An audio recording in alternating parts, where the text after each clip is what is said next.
రాహుల్ గాంధీ గారు అడుగు పెట్టబోతా ఉన్నారు. ఎస్. మేడా సాంబశివరావు గారు,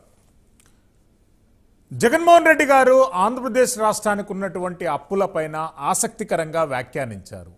అప్పులు చేస్తే తప్పేంటి అనేటటువంటి అంశంతో పాటు గత ప్రభుత్వం చేసినటువంటి అప్పుల కంటే మేము ఎక్కువ చేస్తున్నందుకు మేము చేస్తున్నటువంటి కార్యక్రమాలే నిదర్శనం అనేటటువంటి అంశాన్ని ఆయన వ్యాఖ్యలలో స్పష్టం చేశారు.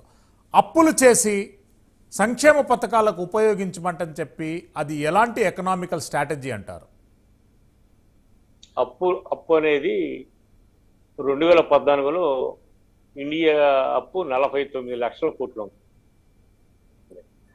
బీజేపీ వచ్చిన తర్వాత 1,50 లక్షల కోట్లు అయిన అప్పు అనేది సర్వసాధారణం, అభివృద్ధి కూడా సర్వసాధారణం. మనం ఎన్ని లక్షల అప్పు తెచ్చాం, ఎంత ఇన్ఫ్రాస్ట్రక్చర్ పెడతాం అనేది ప్రధాన అంశం. ఇప్పుడు మేము 10,000 కోట్ల రూపాయలు, 20,000 కోట్ల రూపాయలు ఓడర్ ఎవరికి పెడుతున్నాం. ఒక 17,000 కోట్ల రూపాయలు విద్యారంగం నాడు నేడు పెట్టాం. ఆరోగ్య శాఖకి ఒక 20,000 కోట్లు పెట్టాం. అప్పు లేకుండా ఈ ఎన్నాళ్ళు ఈ పూర్ పీపుల్ ఎట్టానే ఉంటారు. ఒక 12,000 కోట్ల రూపాయలు ల్యాండ్స్ కొని 31 లక్షల మందికి ఇల్లు ఇచ్చాం. మీకు స్టేట్ గవర్నమెంట్ 12 లక్షల కోట్లు కొంది, 12,000 కోట్లు పెట్టి కొన్నాం, పొలాలు కొన్నాం, గవర్నమెంట్ ల్యాండ్స్ కాకుండా. మరి ఎట్లా? ఇప్పుడు 70 సంవత్సరాలు అయింది, ఎకనామికల్ గ్రోత్ ఎట్లా ఉంటుంది? అప్పు తీరుస్తాం. సాంబశివరావు గారు, 78% unplanned amount, unplanned budget, unplanned accounts అనేటటువంటివి ఆంధ్రప్రదేశ్ రాష్ట్రంలో చోటు చేసుకున్నాయి. 78% అనేటటువంటిది చాలా పెద్ద అమౌంట్. ఎదుగుతున్నటువంటి డెవలప్మెంట్ అవుతున్నటువంటి రాష్ట్రానికి అది మోయలేని భారం అవుతుంది. ప్రభుత్వం ఎక్కడి నుండి పూడుస్తుంది దాన్ని? మీకు శ్రీశైలం గారు ఒక లెక్క చెప్తాను ప్లీజ్. చంద్రబాబు నాయుడు గారి టైంలో బడ్జెట్ మీద 31% అప్పు తీసుకొచ్చాడు. మేము 26% అప్పు తీసుకొచ్చాము. కాగు లెక్కలు ఉన్నాయి. మీరు 78%, 66%, లేదు తెలుగుదేశం. నేను కాగు లెక్కల ఆధారంగానే చెప్తున్నాను. కావాలంటే మీకు డాక్యుమెంట్స్ నేను షేర్ చేయగలను. చెప్పండి, మీరేం చెప్పండి. 78% అన్ప్లాన్డ్ ఏంది? ఇన్ఫ్రాస్ట్రక్చర్ అన్ప్లాన్డ్ ఏంది? బడ్జెట్ లో పెట్టే ఖర్చు పెడతామండి. అన్ప్లాన్డ్ ఏంది? కాగు లెక్క చెప్పింది. అన్ప్లాన్డ్ ఏముంది? అది వాట్ ఈస్ అన్ప్లాన్డ్? క్యాబినెట్ తీర్మానం ఉంటుంది, కానీ అన్ప్లాన్డ్ ఏంది? ఇన్ఫ్రాస్ట్రక్చర్ పెట్టడం అన్ప్లాన్డా? సోషల్ ఎకానమీ చేయటం అన్ప్లాన్డా? ప్లాన్ అంటే ఏంది? నాకు అన్ని ఫ్రీబీస్ మీద ఖర్చు పెట్టడం అనేటటువంటిది అన్ప్లాన్డ్. అది ప్రభుత్వ లెక్కలలో ఎక్కడా పొందుపరచుకోలేని అంశంగా భావించాలి దాన్ని. అసలు అట్టగా సార్, ఇప్పుడు మనమే క్యాష్ ఇవ్వట్లేదు ఎవరికి ఓపెన్ బటన్ నొక్కుతున్నారు కదండి, మళ్ళీ క్యాష్ ఇవ్వట్లేదు అంటున్నారు. అన్ని బటన్లే కదా నొక్కేది. అందరూ బటన్ నొక్కుతుంటే వాళ్ళ అమౌంట్కి వెళ్ళిపోతుంది. కాదండి, కాదు, మీరు అన్నటువంటి పోర్టుకు ఇన్ని వేల కోట్లు ఖర్చు పెడతామంటని అంటున్నారు. గత 3 ప్రభుత్వాల నుండి దాని మీద బడ్జెట్లు రూపొందించారు. అన్ని వేల కోట్లు, అన్ని వేల బడ్జెట్లు మళ్ళీ మీరు రిపీట్ చేస్తున్నారు. కానీ కొత్త అమౌంట్, కొత్త ఓటాన్ అకౌంట్ ఎక్కడ తీసుకొస్తున్నారు మీరు? ఓటాన్ అకౌంట్ ఏంటండి? బడ్జెటే ఓటాన్ అకౌంట్. మళ్ళీ అది ఒక సపరేటా? 20,000 కోట్లు, 20,000 కోట్లు పోర్టులు పెడుతున్నాం. బడ్జెట్ పెట్టుకుని ఎట్టు పెడతాం? బడ్జెట్ పెట్టుకుని పేమెంట్ ఎట్టు రిలీజ్ చేస్తాం? బడ్జెట్లో పెట్టుకుని టెండర్ ఎట్టిస్తాం? ఏం సార్ శ్రీశైలం గారు, ఏదో పచ్చ మీడియా మాట్లాడినట్టు టెండర్ ఎట్టిస్తాం? ఓపెన్ టెండర్ ఎట్టిస్తాం? నేషనల్ లెవెల్లో టెండర్ ఉంటాయి వీటికి. బడ్జెట్ ఎట్టు రిలీజ్ చేస్తారు? బడ్జెట్లో పెట్టుకుని బడ్జెట్ రిలీజ్ చేసి సార్, క్యాబినెట్ రిలీజ్ చేయదు అంటే మీకు కొన్ని విషయాలు చెప్తున్నా. ఊరినే ఏదన్నా 2 కోట్లు 3 కోట్లు పని చేసి తర్వాత టెండర్లో పెట్టడం కాదు. ఇప్పుడు బందర్ ఉంది, 5,000 కోట్ల రూపాయలు బడ్జెట్లో పెట్టుకుని ఎట్లా రిలీజ్ చేస్తాం? మీరు ఎట్లా వాళ్ళు మీడియా వాళ్ళు మన విశ్లేషకులు చెబుతున్నారు బడ్జెట్లో 78% అనకౌంట్ అంటే. అనకౌంట్ ఏంది? అనకౌంట్ ఏముంటుంది? అది ఏం మాట్లాడుతున్నారు నాకు అర్థం కాల. అనకౌంట్ ఉంటుంది, బడ్జెట్లో పెట్టి చేస్తారు ఏం చేసినా. అదే తప్పు విషయం. ఇప్పుడు వాళ్ళు 30% కట్టాలా? ఏది మెడికల్ కాలేజీ హాస్టల్కి 550 కోట్లు ఒక్కోటి. 7,000 కోట్ల రూపాయలు మనం రిలీజ్ చేసాం. ఈ సంవత్సరానికి ఇన్ని కడుతున్నాం, ఈ సంవత్సరానికి కడుతున్నాం, బడ్జెట్లు పెడతాం, అంతే రిలీజ్ చేస్తాం. బడ్జెట్లో పెట్టకుండా రిలీజ్ చేయరు సార్. క్యాబినెట్ ఆమోదం చేసి బడ్జెట్లో పెట్టిన తర్వాతే ఏ ప్రాజెక్టుకైనా టెండర్ పిలుస్తారు, ఓపెన్ చేస్తారు సార్.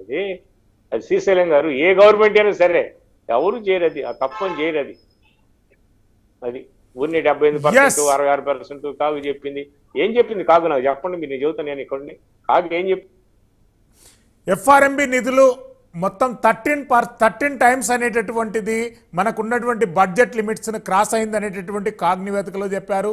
నీతి ఆయోగ్ కూడా దానిపైన పూర్తిగా అంశాలు అనేటటువంటి స్పష్టం చేసింది. రిజర్వ్ బ్యాంకు, కేంద్ర ఆర్థిక శాఖ రెండు కూడా చూడడం జరిగింది సార్. ఎస్, మీరు ఇన్వాల్వ్ కావచ్చు ప్లీజ్. రిజర్వ్ బ్యాంకులు కూడా అప్పు ఇవ్వకపోతే కార్పొరేషన్ లో ఉన్నటువంటి ఆస్తుల్ని మళ్ళా మార్టిగేజ్ పెట్టేటటువంటి ప్రయత్నం జరుగుతూ ఉంది. ఇది అప్పు తీసుకురావాలా, ఏ మోతాదులో? అప్పు తీర్చే మోతాదులో ఉంటే అప్పు తీసుకురావాలా, అప్పు తీర్చేటటువంటి శక్తిలో ఉంటే అప్పు తీసుకురావాలా. అది ఆరోగ్యకరమైనటువంటి అప్పు. అప్పు తీర్చలేనటువంటి అప్పు తీసుకొస్తే ఎన్పిఓ అవుతుంది జనరల్ బ్యాంకింగ్ అయితే. మరి ఆంధ్ర రాష్ట్ర ప్రభుత్వం ఎక్కడికి వెళ్తుంది? ఆంధ్ర రాష్ట్ర ప్రభుత్వం ఇన్ఫ్రాస్ట్రక్చర్ ఎక్కడ? మీరు భూములు కొన్నారు. ఎవరు కొన్నారు భూములు? ఎమ్మెల్యేలు చెబితే 10 లక్షల రూపాయల భూమిని 50 లక్షల రూపాయలు కొన్నారు. ఎంక్వైరీ వేయించండి. ప్రజాధనం ఎక్కడ దుర్వినియోగం అయితే చెప్తారు. ఏ రోజు ఎక్కడ ఏమి జరిగిందనేది చెప్తే ఈ రోజు కూడా రాజీవ్ ఆరోగ్యశ్రీ డబ్బులు, ఆసుపత్రిలో డబ్బులు ఇవ్వలేనటువంటి పరిస్థితి. మేము రాజీవ్ ఆరోగ్యశ్రీ నుంచి ఉండట్లేదని చెప్పి ఆసుపత్రులు వెనక్కి వెళ్తా ఉన్నాయి. అప్పులు చేయటం తప్పని కాదు. మస్తాన్ వలి గారు మళ్ళీ వస్తాను మీ దగ్గరికి. శాంతిప్రసాద్ గారు ఫేక్ లెటర్ల కలకలం అనేటటువంటిది ఆంధ్రప్రదేశ్ రాష్ట్రంలో సంచలనాత్మకంగా మారుతుంది. తాజాగా చేగొండి హరిరామ జోగయ్య గారివి కొన్ని లెటర్లు కూడా ఫేక్ గా తయారు చేయడం జరిగింది. శాంతిప్రసాద్ గారు ఎట్లా స్పందిస్తారు ఈ అంశంపై? ఆ అంశానికన్నా నా ముందు వక్తలు మాట్లాడిన అంశాలు ప్లీజ్ యూ కెన్ అండి, యూ కెన్. ఎస్, ఇప్పుడు సోదరుడు మస్తాన్ వాళ్ళు ఏం చెప్తున్నాడు, మా కాంగ్రెస్ పార్టీకి ఎవరు అవసరం లేదు, ఎవరు కావాలంటే మా దగ్గరికి, మా కాళ్ళ దగ్గరికి రావచ్చు. మీ కాళ్ళ దగ్గరికి వచ్చేవాడు ఎవడు లేదు. దయచేసి రాసి పెట్టుకోండి. ఎందుకంటే నిండుకొండ పాడికొండలంటే రాష్ట్రాన్ని మీ నాయకురాలు చీల్చిన విధానం.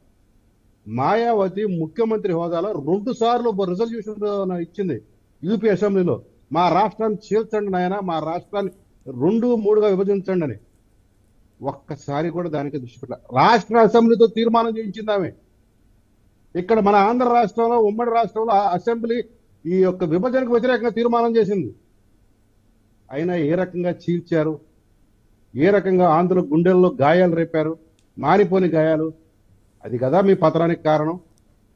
సరే, దక్షిణ భారతంలో మళ్ళీ అడుగులు పెడుతున్నాం ఉన్నారు. ఎక్కడ బీజేపీ చేసుకునే వ్యూహాత్మక తప్పిదాల వల్ల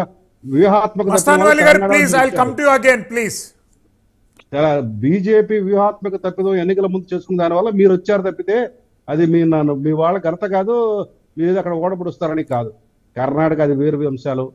కాబట్టి ఆంధ్రాలో అడుగు పెడతామంటే ఇంకొక 20 ఏళ్ళకి కూడా మీరు అడుగు పెట్టే పరిస్థితి లేదు. కాకపోతే ఈ అటు ఇటు జంపింగ్లు మటుకి జంపింగ్ జపాన్గా ఉంటారు.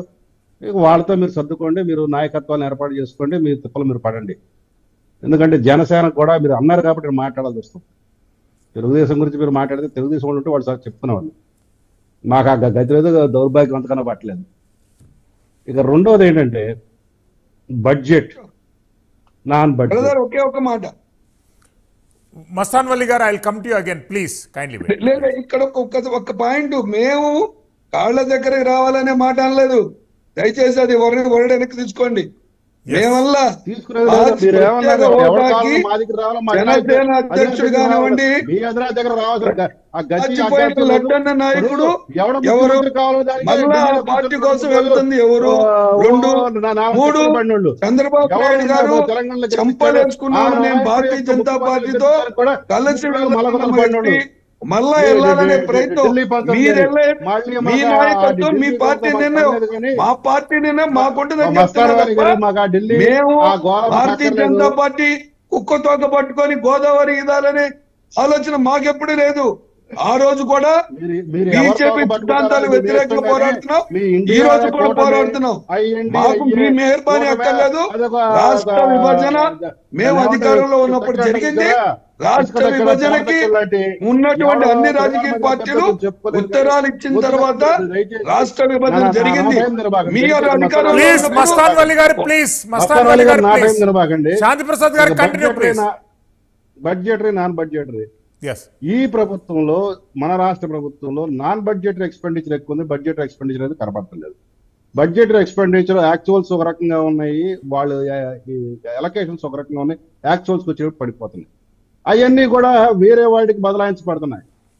దానికి పలు ఉదాహరణలు ఉన్నాయి.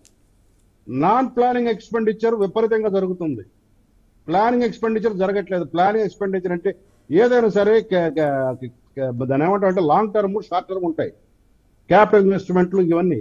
అవేవి ఇక్కడ మన రాష్ట్రం వీళ్ళు చెప్తున్నది ఒకే ఒక ఇన్వెస్ట్మెంట్ ఏంటంటే సచివాలయాలు కట్టాం కదా గ్రామ గ్రామాన సచివాలయాలు కట్టకపోతే అంతకుముందు గ్రామ స్వరాజ్యం లేదా, గ్రామ పంచాయతీలు లేవా, పంచాయతీ ఆఫీసులు లేవా? మీరు కొత్తగా వచ్చి కట్టారా? ఆ రోజు ఉద్యోగస్తులను పనిచేయదు ఈ 75 సంవత్సరాల పాటు. కాబట్టి ఈ కాకమ్మ కబుర్లొద్దు. రైతు భరోసా కేంద్రాలు ఉన్న 14,000 గ్రామాల్లో ఉన్నాయి అంటారు, అన్ని కూడా అద్దెకు సంబంధించినవి. సొంతానికి ఉన్నాయి 1/3 కూడా లేవు. అద్దెలు చెల్లించలేక వాళ్ళు కూడా నానా గోల పడుతున్నారు.